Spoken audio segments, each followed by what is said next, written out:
Olá pessoal, tudo bem? Treino em Foco, análise muscular dos exercícios. E hoje nós vamos analisar no cabo, aqui no crossover, um exercício para a musculatura da cintura, bastante utilizado principalmente pela mulherada aí nas salas de musculação, nas academias de ginástica. Então nós vamos fazer uma análise seguindo o protocolozinho que nós viemos apresentando ao longo dessa série, nós vamos mostrar para vocês, mas isso logo depois da vinheta.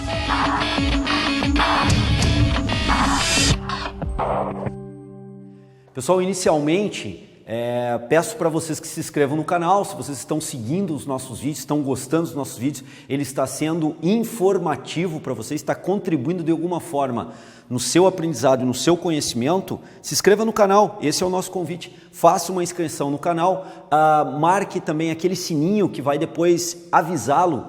Cada momento que nós lançarmos um vídeo novo, você vai ter o registro, vai ser comunicado que o Treino em Foco está lançando no canal um novo vídeo. Então, marque aquele sininho que você vai fazer esses dois processos, a inscrição e a marcação do sininho para ser avisado. Tá ok? Então, se você está gostando, não esqueça de fazer esse pequeno detalhe. Bom, então estamos aqui, né, Caio? Mais uma vez, nós dois, Jefferson por trás das câmeras, como sempre, né? E nós vamos agora aqui mostrar o exercício. Vamos começar primeiro um detalhe fundamental, né? Nós temos um passo a passo, temos uma lógica que nós vemos martelando, mostrando para o pessoal dia a dia, vídeo a vídeo, vídeo aula, alguns passos. O primeiro passo nos exercícios de TRP, no treinamento resistido com peso, é a estabilização corporal. E para esse exercício, Caio, principalmente dependendo do nível de quilagem, de peso que a pessoa coloque, é um ponto bastante importante, é o primeiro ponto, a estabilização corporal. Então, como a resistência que acompanha o cabo, e depois nós vamos analisar com um pouco mais de detalhe, vamos analisar qual é o posicionamento do cais para fazer o exercício. Isso tem tudo a ver com o primeiro item do passo a passo, que é a estabilização corporal. Então, entra aí na posição, Caio. Percebam que o Caio tem um afastamento bastante significativo dos pés, um afastamento, melhor dizendo, lateral, bastante expressivo, significativo dos pés. Percebam que o membro inferior que está mais afastado do aparelho está semiflexionado e o joelho do membro inferior que está mais afastado está semiflexionado e o joelho que está mais próximo ao aparelho, ele fica estendido. Muito bem, por que isso? Porque isso é a forma mais eficiente para estabilizar o corpo para poder executar o exercício. Executa o exercício, Caio, 3, 4 vezes aí só para nós podemos ilustrar isso no vídeo. Isso. Então esse é o exercício que nós vamos agora dissecar a análise desse exercício. Ok, aí já segurou. Nessa condição aqui, nós temos que entender como a resistência ela é feita pelo cabo, e eu vou agora aqui demonstrar isso, colocando mais uma vez o goniômetro. Então aqui está a resistência do cabo. Vejam bem, então a resistência, já estamos discutindo estabilização e agora a resistência. A resistência sempre acompanha o cabo. Quando o exercício for de cabo, a resistência vai acompanhar sempre o cabo, como é o caso aqui.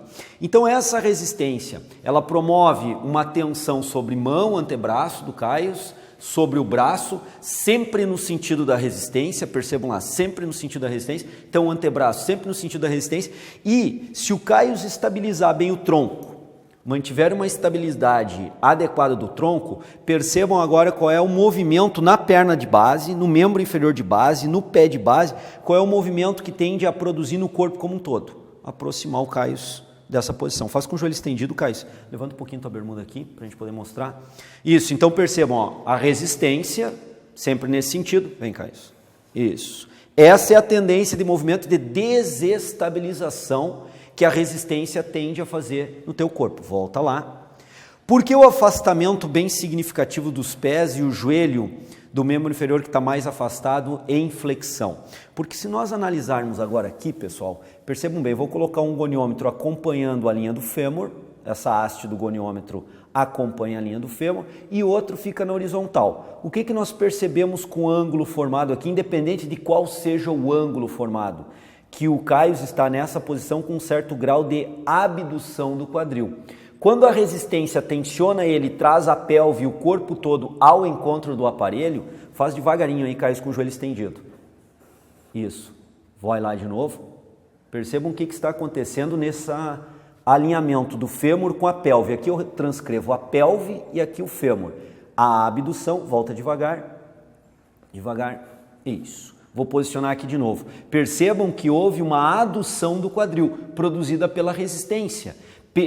fazendo com que o Caio perca a estabilidade corporal e venha fazer uma adução do quadril. Afasta lá de novo. Quando ele afasta e entra na posição, ele tem uma abdução do quadril.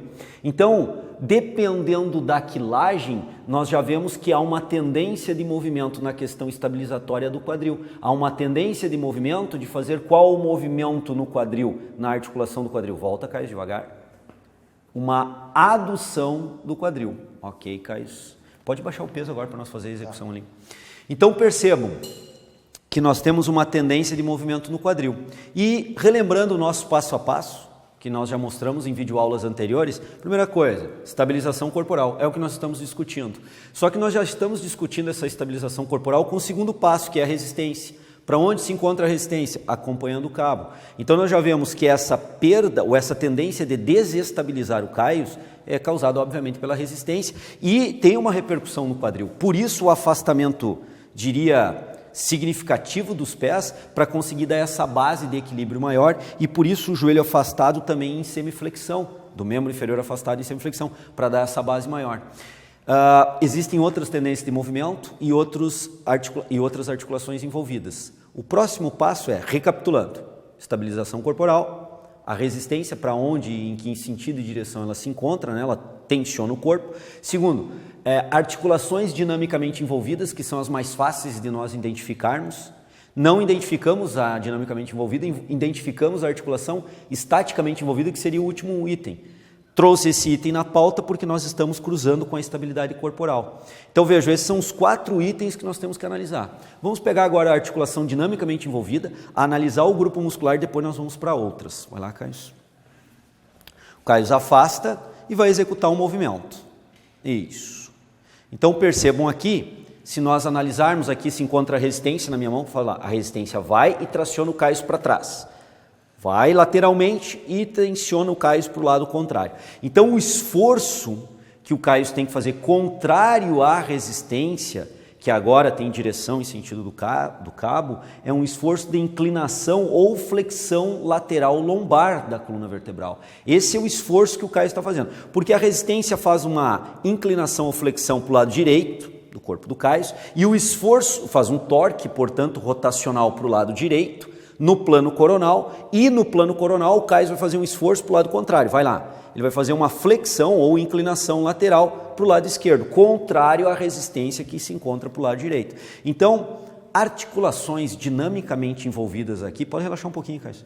As articulações dinamicamente envolvidas aqui são as articulações da coluna vertebral, particularmente da região lombar, aonde nós temos entre L1 e L2 uma articulação, L2 e L3, estou falando aqui das vértebras lombares, né? Lombar, por isso L, e a numeração 1, 2, 3, 4 e 5. Então, entre as vértebras lombares, primeira e segunda, L1 e L2, uma articulação, L2 e L3, uma segunda articulação, L3 e L4, uma terceira articulação, L4 e L5, uma quarta articulação. Claro que alguma movimentação também na região torácica, mas mais pronunciado o movimento na região lombar. Então, nós temos uma movimentação de flexão ou inclinação lombar para o lado esquerdo, contrária à tendência de movimento ou o movimento causado pela resistência para o lado direito. Então essas são as articulações dinamicamente envolvidas, as articulações da coluna vertebral na região lombar. Essas são as articulações. E a partir daí nós podemos então, usando a cinesiologia agora, identificar a musculatura envolvida. Basicamente, fortemente envolve oblíquos, melhor dizendo, interno e externo do lado esquerdo, que tracionam contrário ao movimento produzido pela resistência. Então o Caio está atingindo aqui o oblíquo interno, o oblíquo externo do lado esquerdo. Faz de costas aqui para poder mostrar para o pessoal, isso de costas para a câmera. Vai fazer para o outro lado, obviamente, mas para o lado do esforço, que é o lado que o Caio vai fazer, então fase concêntrica, fase excêntrica quando ele volta alongando a musculatura, fase concêntrica de oblíquos, fase excêntrica longa. E se nós pensarmos aqui em quadrado lombar, mesma coisa. Então nós temos aqui o quadrado lombar, fase concêntrica, ele encurta, fase excêntrica, ele alonga. Então o quadrado lombar do lado direito, nesse caso, alonga na fase excêntrica, encurta na fase concêntrica. Nós podemos pensar nos eretores da coluna também do lado direito, que também vão pronunciar particularmente mais intensamente na região lombar esse movimento de concêntrico encurtar excêntrico alongar. Então nós podemos pensar aqui nessa musculatura dos eretores da coluna associado aos intertransversários, que são músculos bem profundos também, que conectam os processos transversos das vértebras lombares também sendo acionados. Então nós temos aí a musculatura basicamente envolvida de forma dinâmica no movimento. E aquela estabilização, que é uma articulação envolvida estaticamente, lá do quadril, que nós vimos anteriormente, que tende nessa posição a fazer uma adução do quadril quando o corpo volta para a posição, devido a esse movimento do quadril, tende a fazer uma adução. Se a resistência tende a fazer a adução do quadril do Caio, e ele não tiver com um afastamento bem significativo, um afastamento mais curto, ele vai ter que usar a força de abdutores para poder manter essa posição.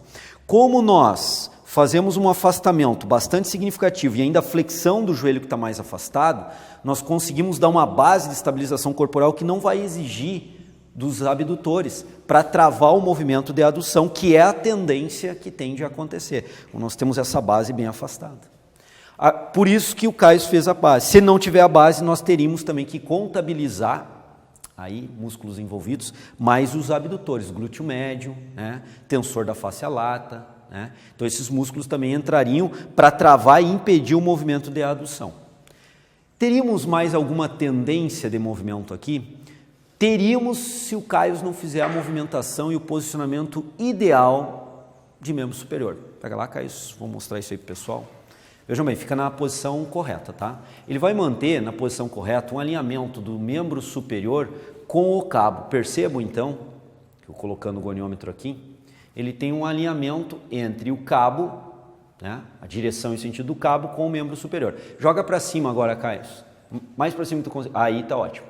Nós já conseguimos ver com o goniômetro que ele fez uma abdução glenumeral e não segue o mesmo sentido, há uma quebra aqui nessa posição. Nessa posição, a tendência do cabo é trazer o Caio para cá de novo. Ao fazer esse movimento, percebam lá que em glenumeral, volta Caio.